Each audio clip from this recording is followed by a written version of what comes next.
आज आषाढी एकादशी निमित्त संतांमध्ये संतांचे आगमन झाले आहे। चला तर मग आपण विठ्ठल रुक्मिणी यांचे दर्शन करूया। संत ज्ञानेश्वर महाराज यांना आपण माऊली पण म्हणतो, बरोबर। यांचा जन्म आपेगाव या गावामध्ये झालेला आहे।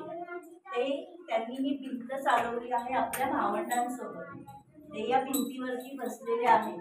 ते आहेत ज्ञानेश्वर महाराज, ते आहेत निवृत्तीनाथ, ते आहे मुक्ताई, ते आहे सोपानदेव।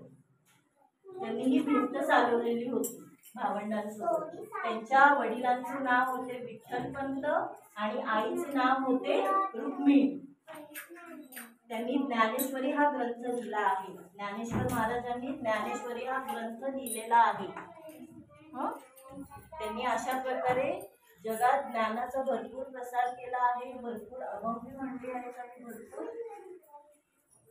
संत एकनाथ महाराज हे सुद्धा विठ्ठलाचे खूप मोठे भक्त होते।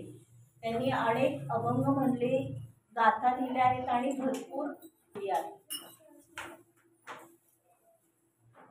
आहेत। संत गोरा कुंभार यांना आपण गोरोबा काका म्हणून सुद्धा ओळखतो।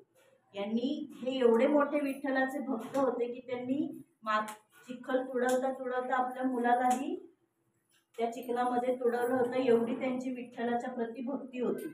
एवढे ते विठ्ठलाचं नामताना मग्न होऊन जायचे।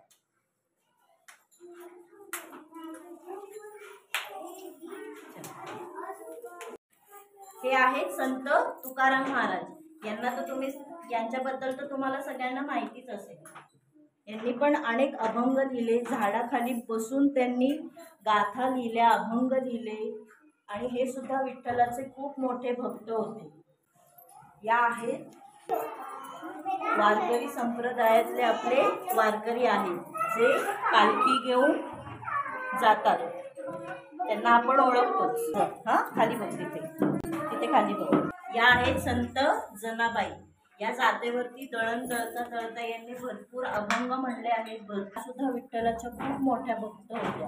त्यांची भक्ती एवढी होती की साक्षात विठ्ठल सुद्धा त्यांच्यासोबत येऊन जात्यावरती दळण दळत होते। एवढे त्यांचे ओव्या आणि अभंग प्रिय होते विठ्ठलांना।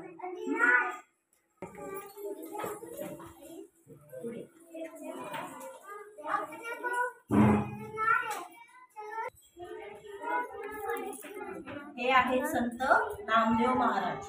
हे सुद्धा विठ्ठलाचे खूप मोठे भक्त होते। हे विठ्ठलाच्या मंदिरात जाऊन भक्ती करत असते।